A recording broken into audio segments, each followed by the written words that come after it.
Salutations! Welcome to the Film Mages Podcast, where the popcorn is our ammunition, the couch is our foxhole, and the cinema is our place of worship. Now let me see your war face. Ah! Oh, you better watch out. You better watch out. You better watch out. You better watch out. Everybody better watch out. Great. That was beautiful, guys. Great. Wow. Welcome to We the should take this Film band on the Majors. road. We should. Yeah. Next stop, Broadway. Broadway, New York City. New York baby. City, the Big Apple, baby. The Big Apple. Why do New they York call- City. Why do they call New York the Big Apple? I don't know. I could Google it, but Nah, I don't I'm not want that You want to curious. take a chunk out of it? Gonna take a big old bite out of this apple. And Right? write my name in the history It's called the books. Big Apple because you want to take a big chunk out of it? You asked a question, I gave you my answer. I didn't want your answer. I wanted the answer. I'll accept Alexis's answer. Thank Hey, you. everybody, we're the Film Majors. I hate it when you support her bullshit. Well, I'm in the I like hot it. seat. I've gotta try to win people over wherever I can. Fair enough. I'm Zach. Oh, I'm Alexis. And I'm Mick, folks. How you doing? Well, you know how I'm doing? I'm still ill. We recorded our last episode like almost a week ago at this point, and you know, I'm a little better, but I'm not better. Yeah. I don't know if I am truly, you know, Alexis pulled ahead early in who the Tiny Tim of the podcast will be. Yeah. But I'm making up ground. Because You really are, because you're not. Yeah, you're withering away. I am wasting away before everyone's eyes. I'm glad this isn't a recorded podcast, so Yeah, no one can it was- see like my third cup of tea that I'm drinking right now. I we, know. we always debated whether or not we should record video of our podcasts, but I don't know. I mean, it was pretty sad. I walked in, there was fog rolling in the distance, and Zach was pale, withered away on the couch. His arm was little dangling crutches over. next to the couch. Yup. Yeah, my crutch was leaned over by the fireside. Yeah, And next to his you little know, stool. as I just kind of coughed out as Alexis came in, I was like, "What's going on?"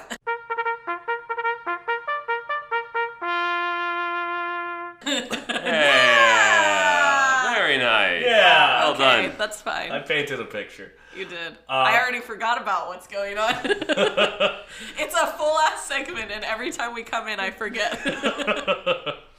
Well, that's okay, because I've got things going on. Great. I mean, you've been bedridden basically, so. Yeah, I've probably I've seen had some stuff. I've Yeah. had time to pay attention to film news. Nice. One thing that's going on is Sight and Sound magazine put out their director and critics lists of the top 100 greatest films of all time. I don't know how much we want to dig into it. There aren't that many surprises. Number one is now a film called Gene Dealman. Yeah, I sent that to Alexis when that news broke. I've never seen it, but I really want to watch it now. Yeah, I'll probably check it out once people on Twitter stop being fucking annoying about it. Well, it is Twitter. Dying a dying breed. There's a lot of... Yeah, truly, Twitter is fucking dying. It's Yeah. going away. The birdies tweeting away. Yep, much like me, we have something in common. Yeah. But A short lifespan. yeah, no, I decided that people were being super annoying about this list, so I watched Die Hard instead last night, and I had a fucking nice. You grand know, old time. That seems I alright. saw a video that was John Waters every year drops his top 10 movies of the year. And guess what was number 10 on the list? What? Bones and All. Oh, yeah, which Alexis and I saw. Yeah. How was that? I had a pretty fun time with it. Yeah. Yeah. I'd say that it was a little too long for me at a couple places, but I really, really, really enjoyed Timothy Chalamet. Like, it genuinely. I'm all aboard the Timmy train, man. Yeah, no, Yeah. I just genuinely think that he expresses emotions in a very real way. Like, it feels genuine when I see him, like, express affection in the movie. I was like, wow, that's so fucking cute. I want that. Like, he made me feel that. Yeah, I was looking over at Alexis in the theater and just kind of lowering my hand to try to, indicate that the temperature needed to Come down. Yeah, I heard it's a down. spicy film, huh? Yeah, it's a sexy film about cannibals. Yeah, And- just some erotic blood play. With what's the director's name? Luca Guadagnino. Yeah, and the they same guy who didn't did Call cast Armie Hammer. Right? They It's a left cannibalism their film one cannibal with Timmy. friend out of this. Oh God, Oh. seems intentional. almost. That must hurt. It really must. So, speaking of queer cinema, Okay. here's another thing. This isn't really current news, Okay. but I found out about this recently. So, I stumbled across some list of like actors who were almost cast in certain films. Yeah. Do you know who Ang Lee came to for Brokeback Mountain? I don't know for what For part. both. Oh, you don't know which part? Yeah. I don't know. Mark Wahlberg. Oh, And Mark Wahlberg was like, yeah, I read the script. I don't know. It kind of creeped me out. The spitting on the hand before they do the whole thing. It made me uncomfortable or whatever. I want to see a movie where Mark Wahlberg has to try to be gay so bad. that would be need it. painful.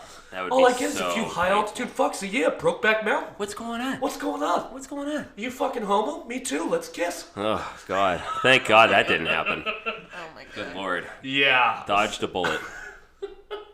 Dang. Just- I brought that up to Edwin, and Edwin was like, if that had happened, gay marriage would not have been legalized.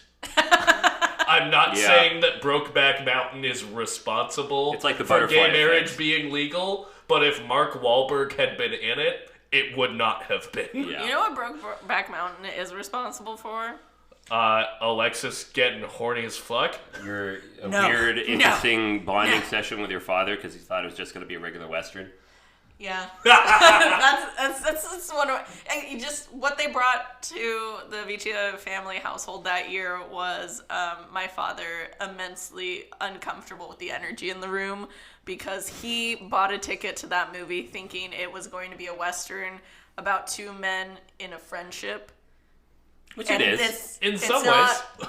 wrong necessarily, but yeah, my dad is a little homophobic, so unfortunate. Hey, how's it going, buddy? We're friends, right? Let's kiss. Whatever. Yeah. Wow. The other thing about that casting decision is like, not only could I not believe Mark Wahlberg as a gay man, I could not believe Mark Wahlberg as from Wyoming. No. No, That is never. a man. absolutely not. That is a man who goes to Dunkin' Donuts a few times a day. I'm really curious which part he would have played. Right? Like, I can't Yeah. stop thinking about... I'm sorry to fixate on this, but like... I feel like That's he would have been fascinating. Heath Ledger's character. Which is, I think, the worst choice. Yeah. That's they- the only I mean, way that both I are think bad. he fits in a way. But this is like... What year did Brokeback Mountain come out? 2008. Is it that recent? No, it didn't No, come it's out not. in That's 2008. early The Dark 2000s. Knight came out in 2008. 2005. That sounds more That sounds accurate. better. Yeah. I We know can't what we're talking remember. about. No. Welcome, everybody, to the world's premier film podcast. We've done They're our just research. throwing out numbers. Don't even know. 75. Wait, fuck, shit. Wait, fuck, shit, feet, film, feet. fuck! 2005. There we go. There it Nice. is. Well done, Nice. Alexis. Yeah. Thank you. Gold star. So, I Thank don't you. know. Wahlberg was...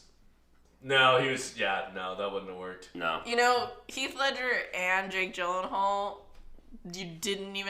I did not have to suspend my disbelief in 1 second of that movie because I absolutely believe those were gay Yeah. men. Well, those Yeah. are also just, like, I- two of the best actors of their generation. Yeah. Like, love those two. Yeah, they're great. So yeah, let's just take a moment and be thankful that Mark Wahlberg was too homophobic to accept that offer. Yeah. Do you think that's why? Oh no, literally absolutely. his comments. He was Yeah. like, I read the description and it was too graphic. The spitting on the hand, it kind of creeped me out. Oh, I thought you that know? was just a bit. No. no. That's verbatim. Oh. That's what he said. Oh. Of course he wouldn't want to do that. Yeah, he. Mark Wahlberg. I mean, why He wouldn't fucking- you spit on the hand? You need, Because Marky it's Mark gay, doesn't- and he doesn't like that. That's it's gay as uncomfortable. fuck. Marky Mark, he doesn't lube it up when he fucks a guy. Come on now. A man who beat a man for being not Vietnamese gay if is there's not no going lube. to play a gay character. Yeah. I feel gross. Yeah. I feel gross. Sorry, Yeah, sorry that I brought us into You know Mark that Wahlberg queer corner. film that I shot in San Francisco in May? It starred Scoot McNairy as a gay man, and originally it was going to be Jeremy Renner. But he also did not get it.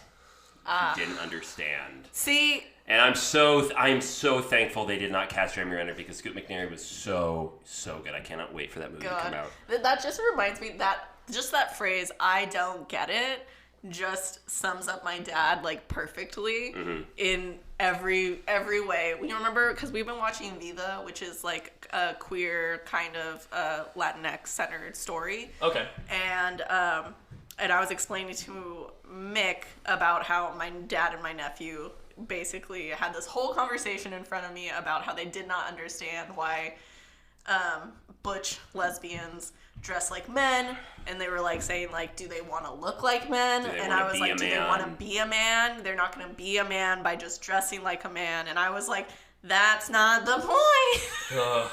And I had this whole argument with them, but just in general, that phrase kept coming up. I just don't get it. It's like, you don't have to get it. You just have to respect it. Yeah, you just have to shut the fuck up about stuff that's not your goddamn business. Yeah, that's the thing. I'm like, you know? if they want to dress however they want to dress and they look great doing it, that's fine. I'm gonna And be even if honest. they don't look great, who cares? I'm going to be honest. There was a while in high school where I did not understand the trans thing. I didn't understand. I didn't get it. And then one day, I saw some video online that really framed the issue really well. And that was the moment I realized, wait a minute, I don't have to get it. I don't have to understand. This isn't my thing. Like, I can just not care and respect someone for who they are and however the hell they want to identify. It was when that issue of just like letting go of the fact that you don't have to understand the ins and outs of this. It doesn't affect you. Just shut the fuck up. You and don't accept have the to... fact that someone is saying this about themselves, and that's fine. That's where it ends. Just be a decent person. Yeah, you don't have to, like, understand Yeah. the intricacies of someone's, like, unique lived experience. Just to Right, be a and their fucking entire asshole. history that's brought them there. Yeah. Here at the Film Majors, we respect everyone's existence. Oh, yeah. Except Nazis. Yeah. Yeah, no, eat shit. Oh, also, For all our German listeners, This does not include you. That doesn't include you. You're all lovely people. We love you. Thank who are you. not part of... no, I we love love your Germans. economic system. We wish we had one like it. I love Germans. Just don't do it in front of me. Yeah, speaking of transphobes, Helena Bonham Carter, you're on my shit list now. Shut up. Wait, what happened? Oh, she came out in support of J.K. Rowling. Continuing the list of actors from Harry Potter who can suck my dick and go fuck yourselves. Dude, I just don't get it. Yeah, I just don't get it, you Harry Potter actors. What the fuck's your deal? Except for you, Daniel Radcliffe, you're lovely. This is the point in time where I'm like, I don't get it. I'm just gonna not think about you guys anymore. See, there it is. Yeah. That's where it ends. I don't get it, and that's fine. Well, That's that it. fine? I'm It's going not away. fine. Fuck you. No, it's fine that I don't have to understand your stupidity. Yeah. Because it's hard to argue with an idiot. Yeah. Oh Go my fuck God. yourselves. Shite. What else? Oh, so we watched Bones and all. Yeah, we kind of got far afield from Yeah, Bones we and got all. way I'm out gonna- there. Both of you, I think you said you liked it, you didn't love it. You're kind of the No, same. Yeah, right? Yeah. kind of I'm in the still same gonna boat. check it out just because I like think it's erotic worth blood checking play. out for sure. For me, I thought it was it was an original idea. Yes. It was fun. That's good. And it was kind of hot at some Was points. it boring? No. No. Good. Then I'm in. I That's think the central relationship is pretty compelling. I think I might have been sold on watching Bridge of Spies because Mark Rylance. I want to watch that. Mark Rylance is so fucking fun in Bones and All. Oh, is he He in is that? such a creep. cool. Yeah. Oh wait, is he he the... plays Sully. Oh, I love him. I love that actor. He's Yeah. great. He's He's always really great in good. everything Oh, he does. he's such a creep. Oh, yeah, no, he perfectly really embodied that. I have not seen Bridge of Spies yet, but there is a line in it that I'm aware of where one of the characters is about to be executed. He's like, I'm on the Bridge of Spies. And the other character says, aren't you nervous? Aren't you terrified? And the character says, would that help? And I've always really loved that as an idea, where it's like, why aren't you panicking? Why aren't you panicking? It's like, because that's not going to fix a fucking thing. Just accept it. Accept your death. Let it happen. Yeah. All right. Well, Zach. And, this is why I've been enjoying being alone in the apartment for the past few days. Panic, I watched The Wages of Fear for the first time. Yeah, we watched it last night. Yeah. What'd you think? Oh, it was really good. I definitely had like multiple moments where like I straight up just like pulled the blanket up to my face because I was like, oh no. What's gonna... Guys! Nitroglycerin.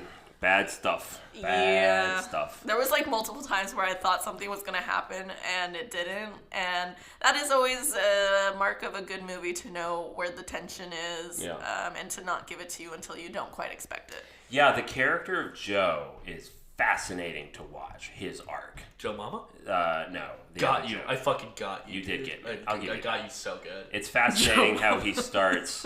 Alexis just got it. Did you just get that? I was thinking of something else. Okay, I'm having thoughts in my brain, and then you guys are still talking. The most basic gotcha joke. Oh, I get it, Joe Mama. It's like Yo Mama. You're fucking done in this town. Right, exactly. Sorry, you were saying about the character of Joe Mama. Joe Mama, yeah. This big character where everyone seems to either fear him or respect him because he has some level of influence or has some level of money. Just have him spiral. Did you turn down my fucking volume? Well, because it went into the yellow a little bit. You're fine. It's fine. I only make minute little things when I see you guys crack into the yellow and red. I trust you. God, I don't, because she cut out her bad Irish I didn't cut my volume. I just cut the entire section of the thing. You know what? You threw off my train of thought, so I'm going to change the subject. Oh, okay, I'm going to shut your butt down. I'm going to pull a Quentin Tarantino. I'm going to pull a Quentin Tarantino, and I'm going to shut this butt down. You know what? All right. There's a lot of yelling. There really is. I'm going to stop listening to you until you fucking figure out how to work Adobe Audition and fucking edit this podcast. Yeah, maybe when I get a new laptop, I will do that. Okay, well, because maybe by you the should way, make Zach, that a priority. I told her, I was like, I'm going to get a new laptop, and I was like, I'd like to actually help edit the episodes. She's like, yeah, we might let you. No, I didn't say we might let you. Okay, I might have said that. That's totally you did. True. That sounds like some bullshit you'd say. Okay, first of all, I said we definitely let you edit your month of movies. Okay. God. I hate it when you guys fight. Jesus, you just drooled. Zach just drooled. It's because I'm upset. God damn. Mom and Dad are fighting again. I'm gonna change the subject now. I don't like that I'm in the hot seat for this. Yeah. Okay, he started it.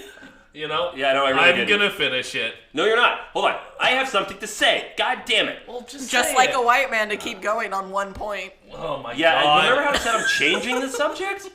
Jesus. Ow! There's violence happening. Mick is hitting. He's never hit you like that, Zach. He hit me He definitely has. He definitely has. Has. Oh, you've done that. Guy, everybody stop.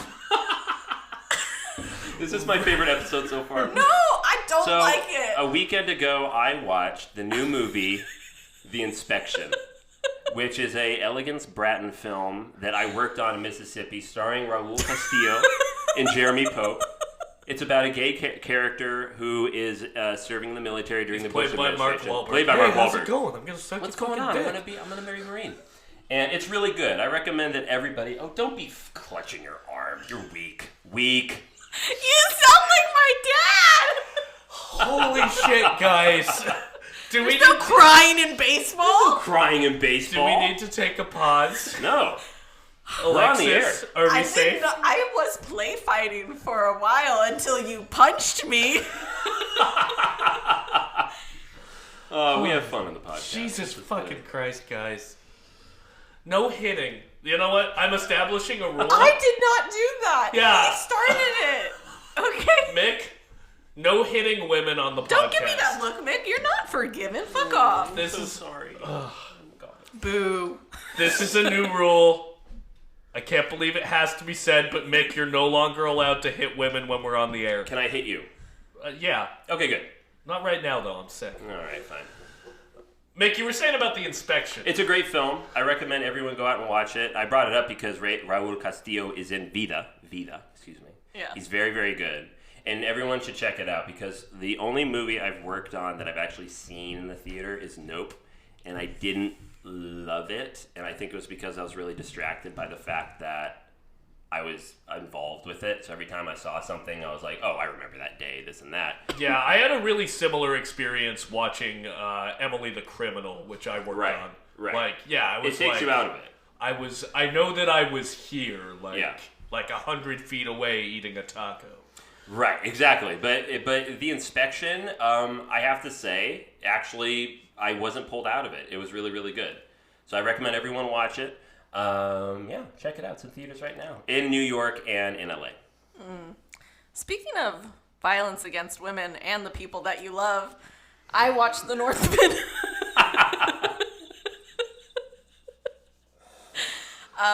Yeah, great movie. Alexander Skarsgård, Nicole Kidman, Anna Taylor-Joy.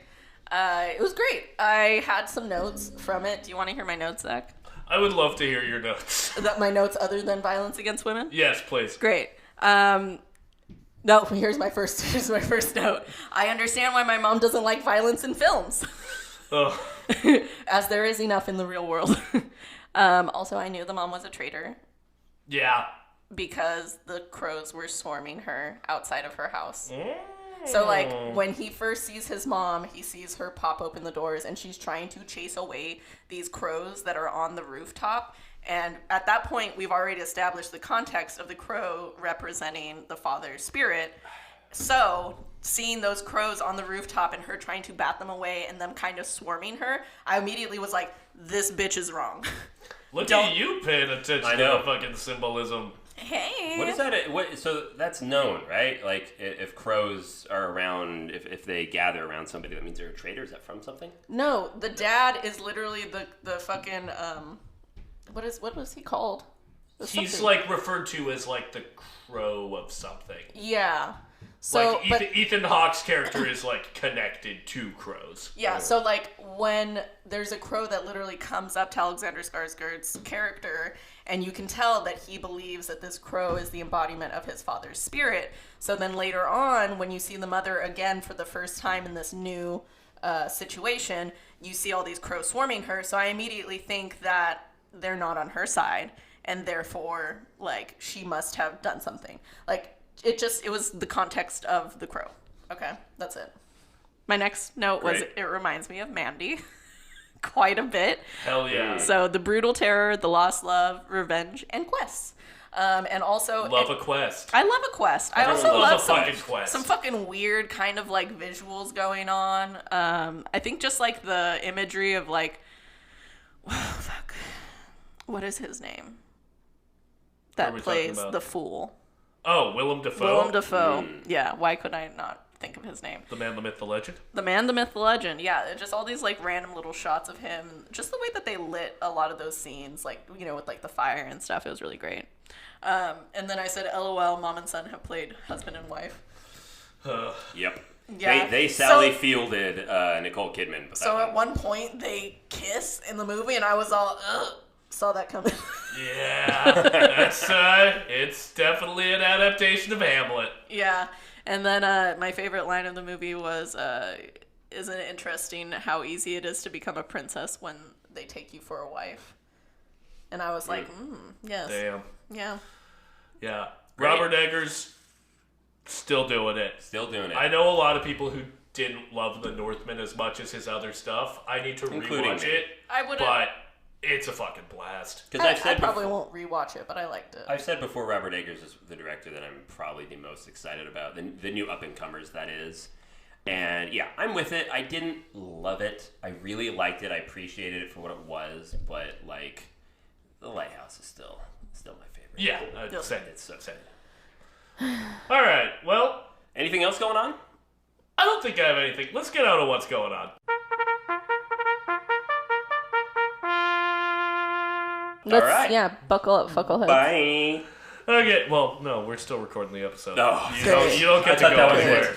No, you gotta stay in this. You gotta sit in what you've done. I feel like our energy has just been off for the past, 2 sessions because each of us have been in a state of, either recovering from being sick or being sick. Yeah, no, for sure. But, we're making it work. It's the holiday slog. Yep. And we're still just grinding out that sweet, sweet, sweet content. Just for you listeners. Just shoveling it down your chimney. Mick's actually having fun with the TikToks. Yeah, I am. I have to admit, I'm having fun with them. I'm glad. It's so weird, because I'm not a huge TikTok person, but I told Alexis, it's so fucking weird for me to open up my TikTok app and I immediately see my own face on it. It's very jarring. And I don't know if I like it. But hey, at least they're funny. Listeners, I hope you're on our TikTok page. Follow us on TikTok. Filmmakers Pod. We enjoy making them. We hope you enjoy watching them. Great. So, today we wanted to talk about buddy films. Yeah. We love a buddy. We love having buddies. We're all buddies, Mick was once my buddy. Yeah, before Mick started domestically abusing Alexis. Yeah. He was her buddy. Alexis and I hope we're still buddies. Touch my hand. Wonderful. We're still buddies. He's still my buddy, even though he scares the fucking shit out of me. I love you, Zach. Yeah, it's just the anger in his eyes, Yeah, when he it's raises his hand against you. Yeah, it's like he's gonna strike at any moment.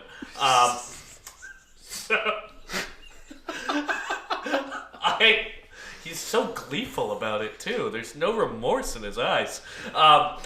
So what are some of your guys' favorite buddy films? Alexis, I think you should kick it off. Oh, my immediate thought was Rush Hour.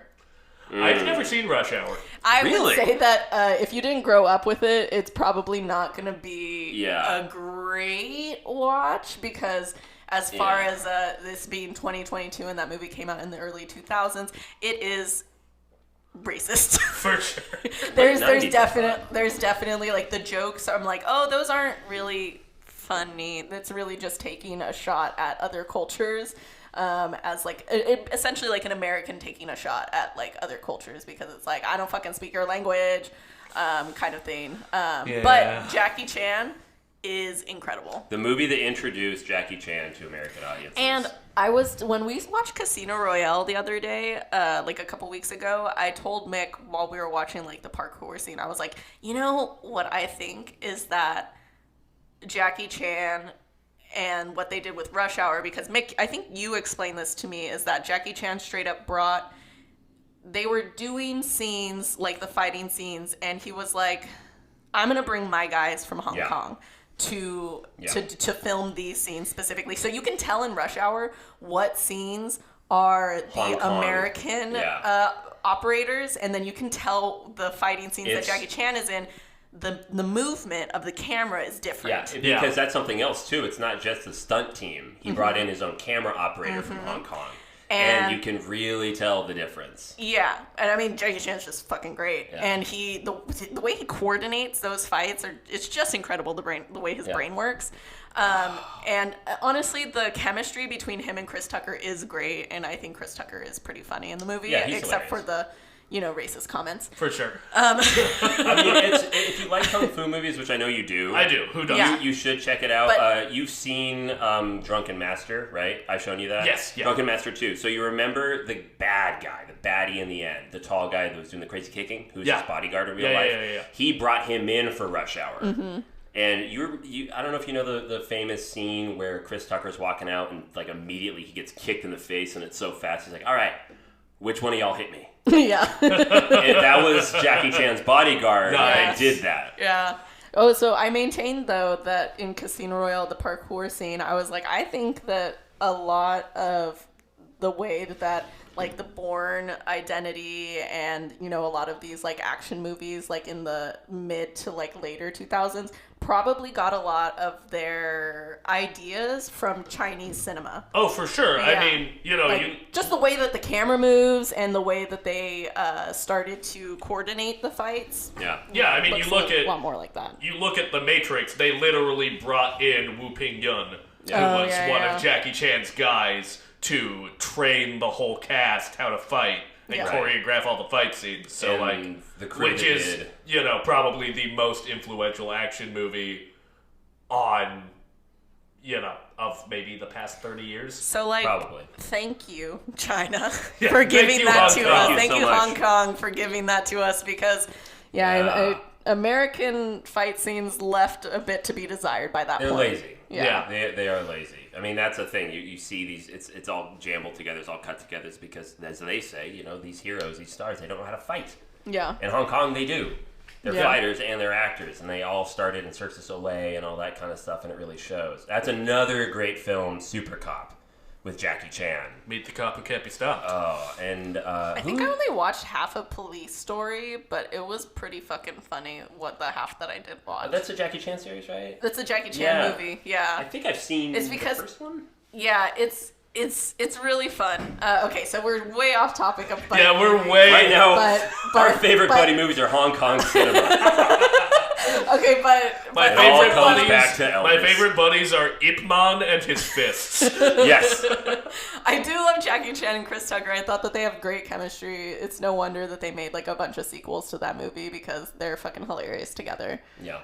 Great Great choice. Yeah. So and I love that they actually had like little kind of not necessarily like tiffs, but like at the end of the movie, Chris Tucker is supposed to say something in Chinese, and you can see in the bloopers like at the end of the movie like that he tries to say it a few different times, shit. And and he's like you see it's not so easy, huh? And I talk English. I talk all English. Yeah. Nice. It's great. I love them. Yeah. God, that's another thing they should bring back. Bloopers in the end credit sequence. Yeah. We don't get that anymore. Yeah. All right, we're just gonna let Mick adjust on the mic. Here. Adjust on the mic. Oh. Stop. God damn it. Work that. Are we going to cut this out, or are we just going to let the listeners listen No, to please me cut that out. remounting my Yeah, stand? we're gonna cut this out. That's good. This is going on for far too long. Mick, what are some of your favorite buddy films? Well, I'm going to give one. All right, give me one. I really like Gesundheit. Thank you. I really like the movie. Look at this shit. Uh-oh. Yeah, we're going to have to pause this. Hi, folks. So my favorite buddy cop film, or just buddy film, I should say, is a little unknown gem. At least I think it's a gem because I grew up with it. It's called Running Scared. It's from 1986. It takes place in Chicago. It stars Billy Crystal and Gregory Hines as two Chicago PD officers and all of their antics. They're kind of they don't play by the rules kind of thing, and then they end up getting all caught up in this drug trade played by, with some gangsters, played by Joe Pantoliano. Oh, hell And yeah. he plays a character called Snake, where Gregory Hines arrests him and goes, "So why do they call you Snake? What do you got, like a long wee-wee or something?" And also Jimmy Smits and Stephen Bauer. Stephen Bauer is from Breaking Bad. He played the main Don from the cartel that ends up dying in the pool. He plays he's in that movie, and it's really, really, really good. They end up getting put on hiatus, so they go down to the Florida Keys at one point in the movie, and they buy a bar, and then that doesn't work for them, so they go back up to Chicago so they can save the day and beat this cartel. But it's one of those movies that is, I don't know if it's like, it's not a masterpiece by any means, but it allows Billy Crystal to be Billy Crystal, where he has lots of bits, and it's really funny. So I recommend everyone watch Running Scared. It's a really good buddy film. Zach, what about you? You're such a fucking dick. I'm getting cold medicine for myself right now. We're gonna give it 2 seconds. All right, sounds good. Great. Another one of my favorite buddy films would probably be Step Brothers. Don't like that movie. I mean, I watched it when I was a kid. I thought it was funny at the time. Great. Yeah, I don't know. I think I caught Step Brothers too late as well. It doesn't really do it for me. My mom loved that movie for like the longest time, which is so strange. Yeah, that's a I was gonna strange. say That's a weird strange because pick. It's obnoxious and it's She thinks loud. they're hilarious. She thinks they're it's they're inappropriate. just so funny. I mean, I you do know? They're love just John so C. crazy. Reilly. They're just so crazy. They are pretty crazy.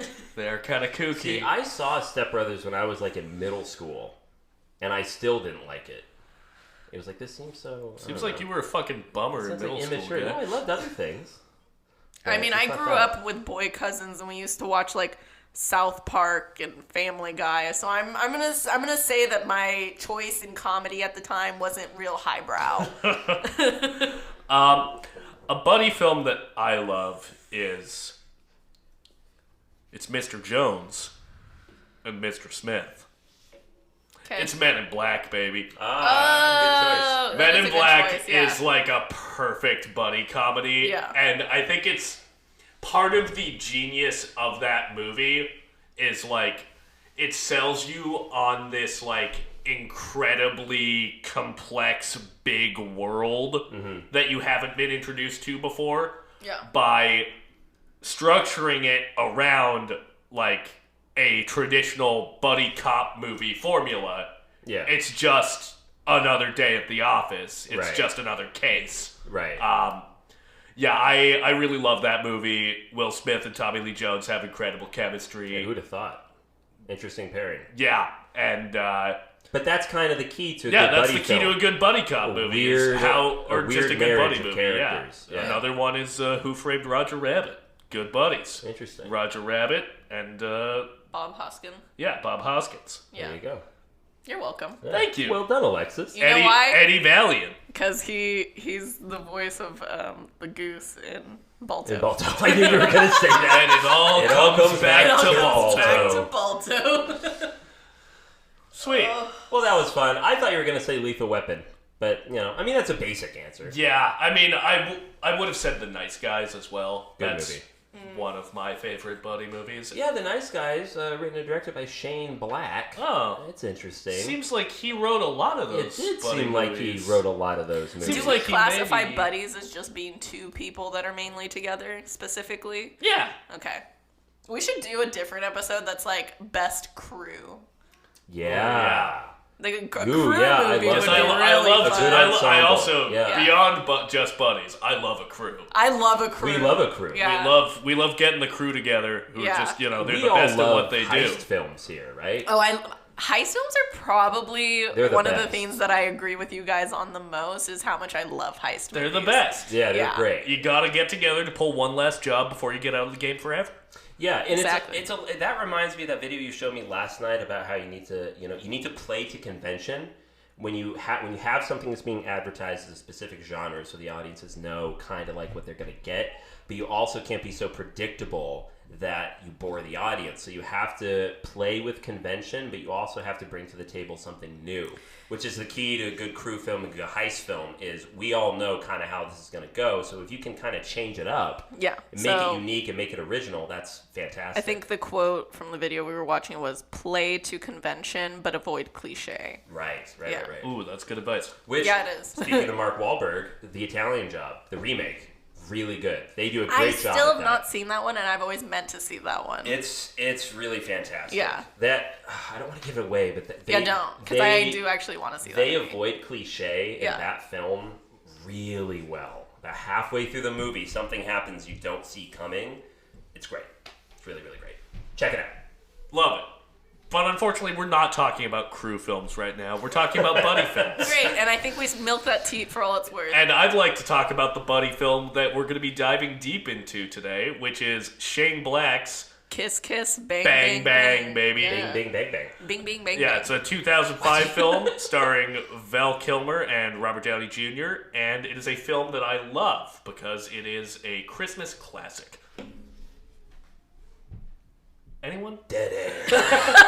What are our feelings? What did we think about it? I was not surprised, but maybe I was a little surprised, but I really liked that movie. It made me laugh quite a bit, and Yeah, it's hilarious. I was surprised because I don't necessarily expect Val Kilmer to be a funny guy, but I think it's just because like he plays the character so straight in what the character is that the humor comes out of just him naturally. He plays Gay Perry very straight. Yeah. He does. From the minute that Val Kilmer delivers the line, what, Gay Perry? Oh no, I'm knee deep in pussy. I just love the nickname. I can't get rid of it. Yeah. That's a good line. From that moment on, I'm like, I like this Just guy. the amount of times that him and Robert Downey Jr. like have to make out in that movie is kind of hilarious. And it's kind of hot too. It's kind of hot. I like it. Oh boy, are we gonna do this already right from the jump? What? You can't blame me. I can. I can blame you. You can blame Shane Black. What was even better than the kiss was Robert Downey Jr.'s character trying to rationalize to the woman why he wasn't gay, and very much, I was all, you're not sounding very convincing, my dude. Yeah. Like, if anything, you sound so closeted right now in trying to explain that you're not gay Yeah. for kissing gay Perry. Yeah, no, Yep. the phrase task failed successfully applies to Robert Downey Jr.'s character so often in this. Like when he goes out with, what is her name? With Harmony, Michelle Monaghan. Monaghan. Goes out, they're really hitting it off. He wakes up in bed with the wrong woman. Yeah, her friend. And the way he plays it off. You know what's... like, no, that was the wrong woman. That was not how it's supposed to be. No, wrong mouth, wrong throat. Yeah, exactly. Like, oh, this guy is failing successfully right now. You know what I think that it does really well in breaking the mold of it is that, like, all these movies that are kind of like this crime detective story, whoever gets kind of roped into it, a lot of times, especially like early on in the 2000s or like the 90s, somebody would get put in a position and then it turns out, wow, they're actually really good at doing this thing. But unfortunately, Robert Downey Jr. is not good. He pees on corpses accidentally. Yeah. What else does he do? He does all these things where you're just like, man, you're bad at this, man. Yeah, his finger gets severed. Yeah, And he puts it in ice, which the dog The dog eats. He pets the dog with blood all over his hand. It's just like, can you wipe down the plate? Gay Perry's like, can you wipe all your prints on the... He's like, I can't. I'd like to. Yeah, and he plays Russian roulette by putting a bullet in a 5-barrel gun, saying there's an 8% chance. 8%? Who taught you math? Yeah, I really love that our point of view character in this mystery is the least competent of our investigative team. It's great. Because Perry and Harmony are both, like, genuinely very smart, perceptive people. Yeah. Harry is trying so hard to come across as smart and perceptive, and he is just not. And that, I think, is enhanced by him getting the, like, hard-boiled detective narration that you get in a lot of film noir. Right.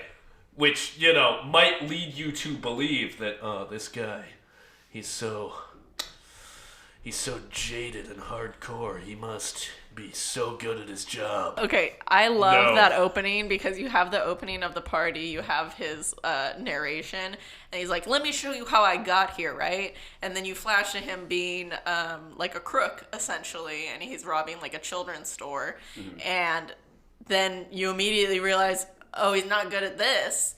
Okay, all right. And then he stumbles into essentially like a film audition. Yeah. And he just happens to be good at that because he's tapping into the real emotion of what just happened to him, right? And it's so great when he loses it, and then Larry Miller just kind of looks over and goes, Yeah, no, he melts, wow. Yeah, like, is this Brando? So, yeah, in this scene, Harry's partner, who he breaks into the store with, gets shot by some random civilian. Yeah. And then he goes Very into this... American. Yeah, he goes... I love how many just, like, rando civilians have guns in this movie. Mm-hmm. There's another Which is scene... accurate. Yeah, there's another scene where Perry's being followed by some goons, and one of the goons gets killed by just some, like, guy who's running a taco truck. Mm-hmm. And he never he never has a line of dialogue. He just pulls out a gun and shoots the goon. Yeah. Really quickly, though, I forgot. I just want to give a quick synopsis of Kiss Kiss Bang Bang. Yes, please. So, after being mistaken for an actor, a New York thief is sent to Hollywood to train under a private eye, played by Val Kilmer, for a potential movie role. But the duo are thrown together with a struggling actress, played by Michelle Monaghan, into a murder mystery. And this is a great fish out of water story, especially when that fish out of water is the kind of unreliable narrator of this whole It's thing. also great because they don't let that joke of him like being mistaken for an actor die, because he's next mistaken for a detective because the acting part that he's supposed to play is a detective, and so that actress mistakes him for an actual detective. And she's his hometown crush, and he doesn't want to disappoint her, so he lies. Yeah. Oh my god, there's so many. This movie is just like so relentlessly quotable. It is. I can't remember what made me laugh like so hardcore in the middle. Look up the definition of idiot in the dictionary, and do you know what you'll find? Me? No, you'll find the definition of the word idiot, which you fucking are. Yeah, that was pretty good. That was pretty good. Yeah, there's there's so many good ones. For all you good people in the Midwest, sorry we said fuck so much. Yeah.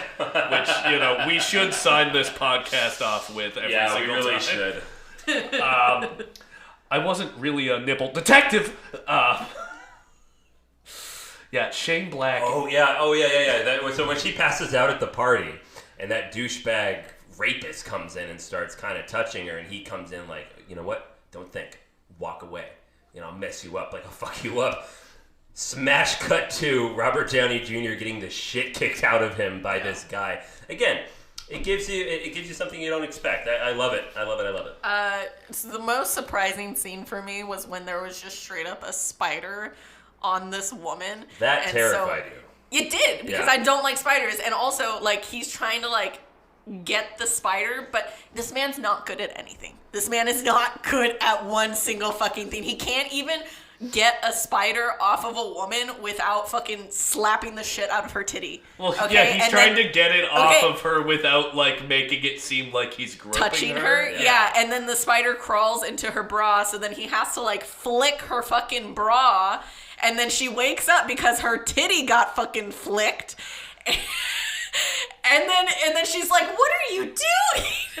Okay, and then it's like, there was a spider. I'll find it. Okay, but the most upsetting part about that for me was that there's still a spider in her bra cup, like the whole time that they're having this conversation. I was like, "Get it out of there!" It's still in there. It's just squished now and dead. But it was it's strangely sweet when she like looks down and sees the severed spider leg, and then she just kind of looks up at him and goes, "Aw." That would not be my exact reaction to that would have been like, you're a fucking idiot. Who would think that there's a spider in my fucking bra and then look down and there's a spider leg? And I would immediately and I would like jump up, I'd like tear off my bra, probably give him a free show accidentally. And then I'd be like, I'd probably cry. It'd be a very different movie. Show. Alexis Avizia paints a picture. She does. With her words. Painting with Alexis Avizia. Oh, man. Something else that Shane Black is really great with that I have to shout out is supporting characters and, like, bit parts. Mm-hmm. Like, there's a cop who's chasing Harry at the beginning when he goes into the audition, and then he pokes his head into the audition room and mistakes it for an actor and just goes, "Good luck." Yeah. Like, such a memorable dude. Every single goon that he writes has a personality. Shane Black is known for his goons. He's got the best goons in the biz. Quippy goons. Yeah. Even in Iron Man 3, there's a bit with goons that's hilarious where he's tied up against the bed and they're doing the whole Shane Black riffing thing. I always love it when you're watching a Shane Black film. You're just reminded, oh yeah, you know who wrote this. Yeah.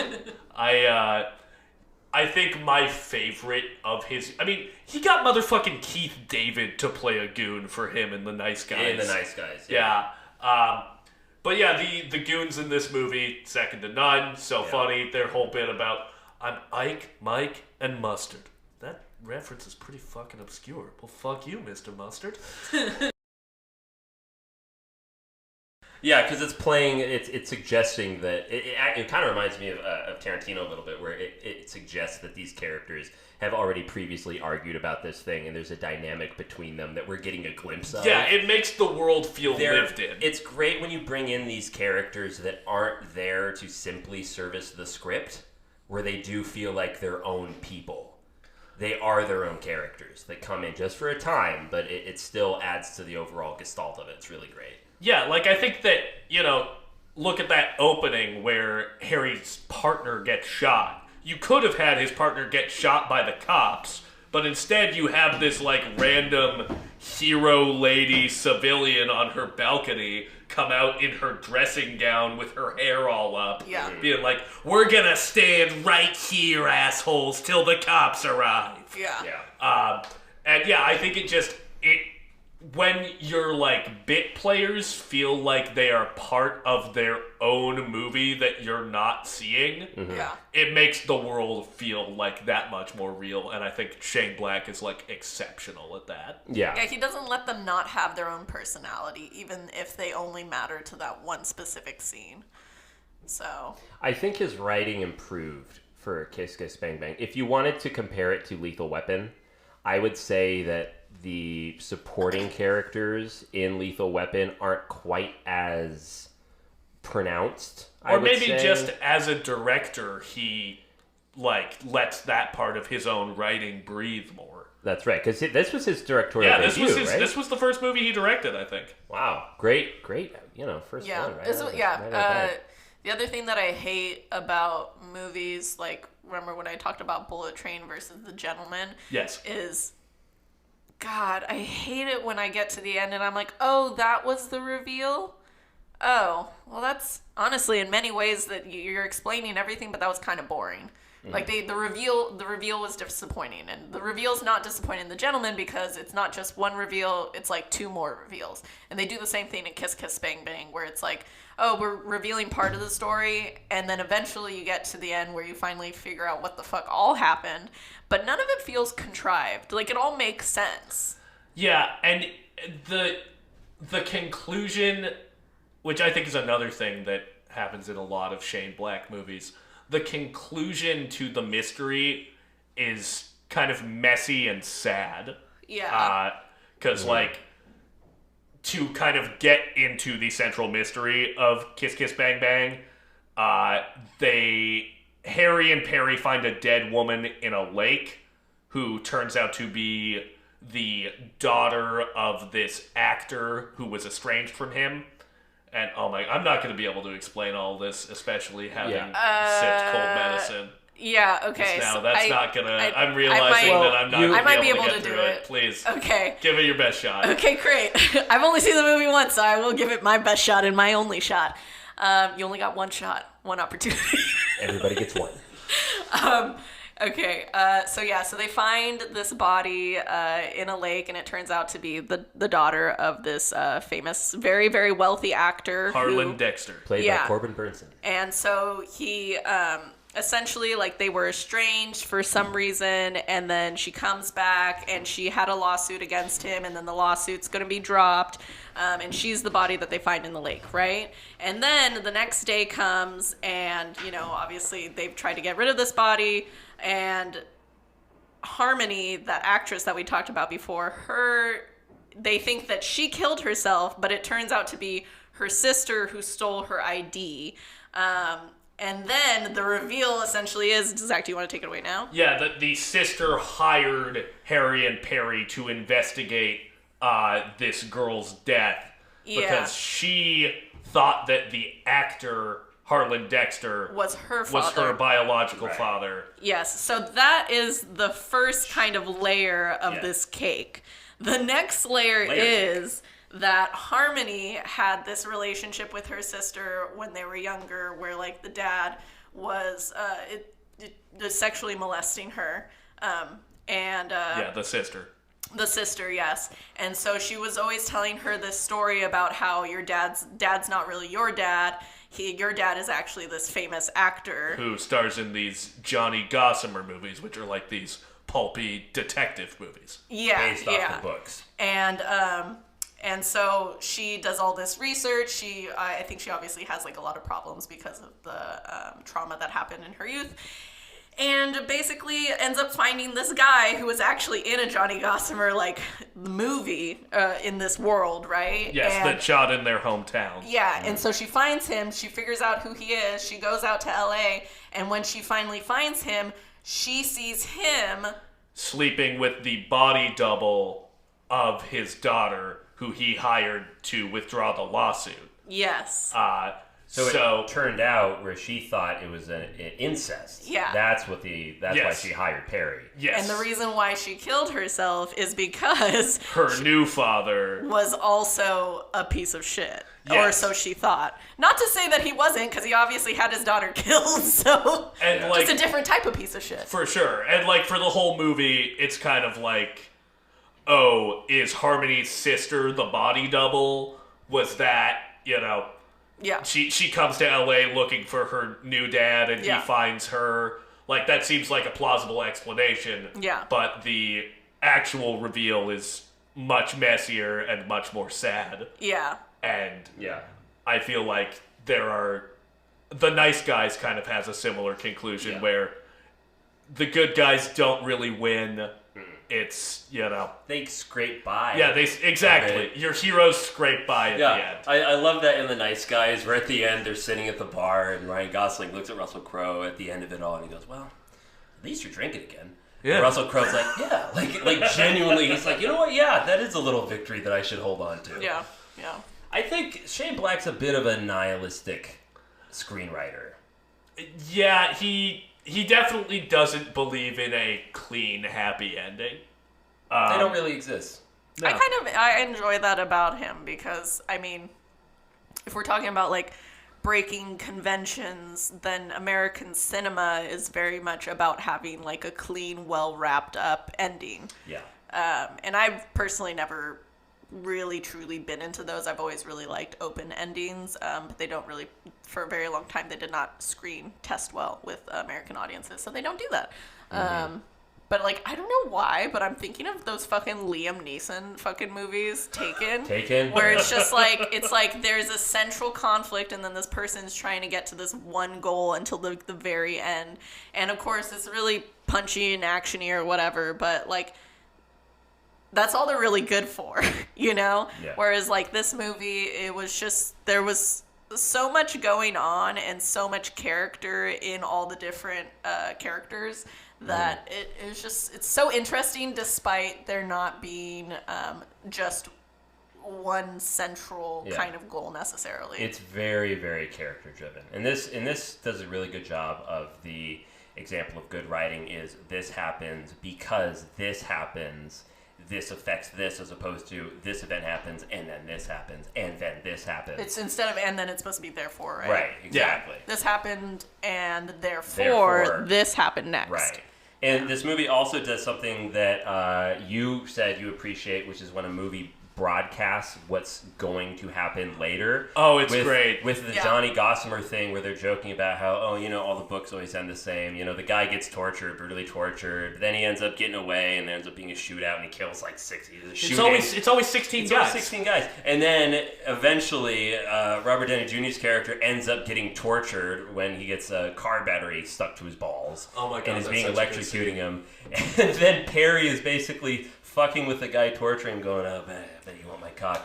That's what you were laughing That's what at. happened. Yeah. That's where I So laughed. he has the little pistol. Tiny Which he little calls pistol. his F word. His F word. I think the pistol's smaller than my hand, and my hands are baby hands. Yeah. So he he has refers it to in his it as pants. his F word gun because it's only good for a couple of shots before you drop it for something better.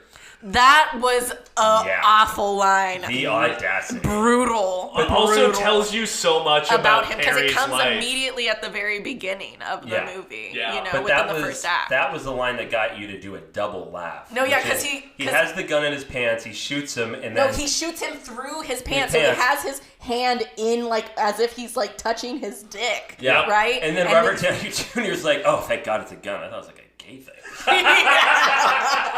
So that got me to laugh, and then, like, I really, like, thought about it for a second, and then I laughed again because I was like, oh my fucking God.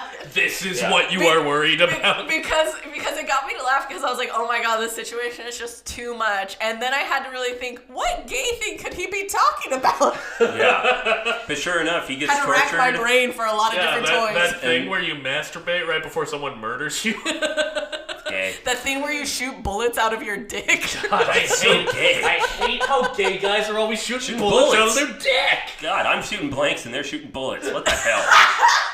And Mick has ED confirmed. Oh no! Isolate that audio. But yeah, so he's tortured, and then he escapes, and then there's a big shootout. I don't think he shoots 16 people, but he ends up shooting quite a few people. Yeah. So I love it. I love how it ends like a Johnny Gossamer story. Yeah, no. It was really well done. Shane Black, incredible at setups and payoffs. I also love the ending because he doesn't end up with the girl. Yeah, not that we know. Yeah. Do But they it's say great. definitively that they are together or aren't together? They don't say one way or the other. Yeah, but that was like one of my favorite moments where they're like about to sleep together finally at the very end, and then you smash cut again, and it's just them arguing out on the street about him. Joe Chutney? Yes. He You freaks slept out. with my best friend. She's like, it was a long time ago. I'm a different person now. That's a really He great looked thing. sad. Because you touch on it very quickly when they're Perry and him are first out together spying on whoever they need to spy on, and they're talking about it. Robert Downey Jr. saying, "Oh yeah, like I met this girl. She's really great. I always want to be out with her, and she slept with practically everybody except for my best friend. I told her not to sleep with my best friend. She's like, oh, you think she didn't do it? I was like, well, she said she didn't, and that was it. What was his name? Joe Chutney? Joe Chutney. Oh yeah, he's gay. And then they never ever returned to it until that smash cut.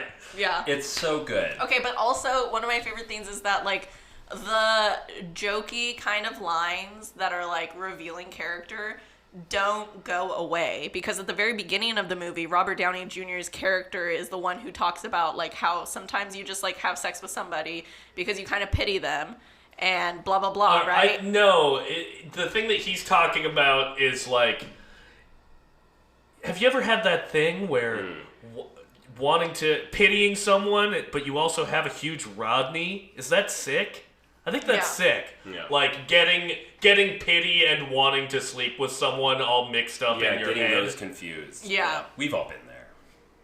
Yeah, but I mean, I feel like that really came back around at the end. She's like, he was just so sad. Yeah, exactly. You know? And so he's getting mad at her for the same thing that he almost kind of experiences in the same way, you know? And in many ways, they were two sides of the same coin, except she was very smart and he was very dumb. He's a fucking idiot. He was a fucking idiot. We have not touched nearly enough on how she chops his finger off with a door. That was unexpected and also fucking hilarious. There's something that I think one of the like founding Pixar guys said, which is never use coincidence to get your characters out of trouble. Always use it to get them into trouble. Yeah. And that is such a prime example because he is talking to Harry is talking to Harmony at her door. She's upset with him. She slams the door on him, then opens it and goes, did I just cut your finger off with the door? He goes, yeah, could you please pick it up? I don't want to look at it. And then he spends the rest of the movie with a sewn-on finger until it gets ripped off again and eaten by a dog. Dude, okay, so when, I don't remember what happened, somebody shook his hand or something, or... One of the goons crunches it on purpose. And then you see it separate. You see it separate, oh my god, and then this guy's just like in the back seat, and she's like, I think I gotta go in. You know, you can drive yourself to the hospital, right? Yeah. And so then he just passes out in the back seat, which is another good example of coincidence that gets him into trouble, because who gets in the car? Steals the car. The goon steals the girl steals the car. Yeah, she's the technically body with the double. goons. Yeah. You know, she steals the car, she takes it back to I assume like a hideout or her place. But she doesn't know he's in it. No. Yeah, and he's so in the he back seat, passed out. And of course, what does this fucking idiot do? As soon as he wakes up in this different place, he's like, goes in, hello, is anyone here? Like, this couldn't possibly be a bad idea to announce my presence in this place. I don't know where I am. I mean, the guy peed on a corpse. It's like, I didn't do it for kicks. Oh, God. Yeah. Good film. I really liked it. And, you know, something else we should touch on is how this was a movie that brought Robert Downey Jr. back into the zeitgeist. Because it's important to remember the context of when this came out. He was basically the punchline to a joke in Hollywood. You know, he was always in and out of rehab. He was that guy that always was considered to have a lot of potential. You know, he starred in that Chaplin film. He was, you know, a great up-and-coming talent. beaten down by drugs, and then he comes back in this movie, and it was really, really good. He really, really put his stamp on it, and then this got him Iron Man, and then Tropic Thunder, and then the rest is history. Because you know how fucking funny he is after this He's movie. really funny. Oh my god. I love actors who aren't like considered like comedic actors when they come in, and you know that they're such a good actor because they hit the lines right, and they let it. It's not just punching; it's like letting the moment breathe and just kind of having a look, and even just that, those things can be very funny. You know? So it's like Pride and Prejudice. So much of what makes that movie funny is just how excellent the actors are at letting the material breathe and just having these like kind of honest reactions to what they're hearing. So yeah, good film. I also wanted to touch on really quick why Shane Black sets so many of his movies at Christmas. Yeah, Because we are talking about this movie because it is a Christmas film. Yeah. oh yeah, And Harmony's dressed as a fucking little Santa girl for the last act. yes, No, it's great. Yeah, while she's spying on people in a park, this It's little like- elf character. It's not even an elf character. Yeah, she's she's literally just in a Santa, like, tiny little, I don't know, like guess like you a could strip. call It's it- almost like a stripper outfit. yeah, It's basically. a skimpy Mrs. Claus outfit. I Yeah. yeah, it's not conspicuous at all. No. But yeah, Shane Black has like talked about how because he writes so many stories that are influenced by film noir, he's dealing with a lot of like lonely, broken protagonists. And what better when time? do you feel more lonely and Is broken? that why he does it? Yes. Oh, that's than perfect. at the most wonderful time of the year. Yes. That's interesting. Yes. So yeah, I think that's such a brilliant writing trick, and it works every single fucking time. Does The Nice Guys take place during Christmas? The last scene of the Nice Guys scene. stuff. Okay, gotcha. He's got to get it in there. And you still haven't seen that, right? No, I haven't seen that. I think this, I mean, obviously you really liked Kiss Kiss Bang Bang. That passes the test for her. You're going to really like The Nice Guys. Okay. Really, really good. Great. Love it. Cute. Nice. Well, on that note, have we discussed everything we want to discuss about Kiss Kiss Bang Bang? Yeah. Kiss Kiss Bang Bang, yeah. One last thing I'll add is just the first time I watched this was the second time seeing it. I liked it. I didn't love it. But on a rewatch, I really, really, really do appreciate this film. I still don't say I love it, but yeah, I think possibly with a third watch, it'll get up there with perhaps one of my favorite Shane Black films. I think I actually rated it like a 4.5 Really? on my Letterboxd. Wow. And that there's not a lot of movies that's rare. that nowadays that I haven't already seen from when I was younger that actually make that Right cut. off the So, bat. Yeah. So. Sweet. Well, Well done, I'll Shane take Black. that. I'll Yeah, take that yeah. for recommending this movie. Which makes me nervous for the next one we recommended. Well, that's going to be 5 stars. It's a 5-star for Great. me. I'm so Yeah, excited. absolutely. So yeah, we just discussed Kiss Kiss Bang Bang, which you can find on Paramount Plus, or you can rent it on Amazon Prime or YouTube, or check out your local library to find it. And next week, seriously, there's lots of... No, yeah, you're right. Go to your local I'm library. surprised we The haven't said that library yet. honestly has so much stuff for you guys. If you even in LA, you can get lots of free stuff just by signing up with your local library. Courses, all different shit. Get a library card. Yeah. That's the moral of this episode. And the next film you can also find at your local library is The Muppet Christmas Carol. It's also on Disney Plus, and it stars Kermit the Frog, Miss Piggy, Gonzo the Great, and Rizzo the Rat, and Michael Caine. So yeah. yeah, we're gonna be discussing that next week. I know a lot of people listening to this are going, yes! Oh, they're covering a Muppets Christmas Carol. Because it fucking rules. It It's really the does. coolest. Yeah. Oh, I can't wait to talk Yeah, about that. I with you can't guys. wait to show you this movie, Alexis hasn't seen it yet, for those of you listening to this, which will be interesting because, Yeah, She's, should be fun. It's in the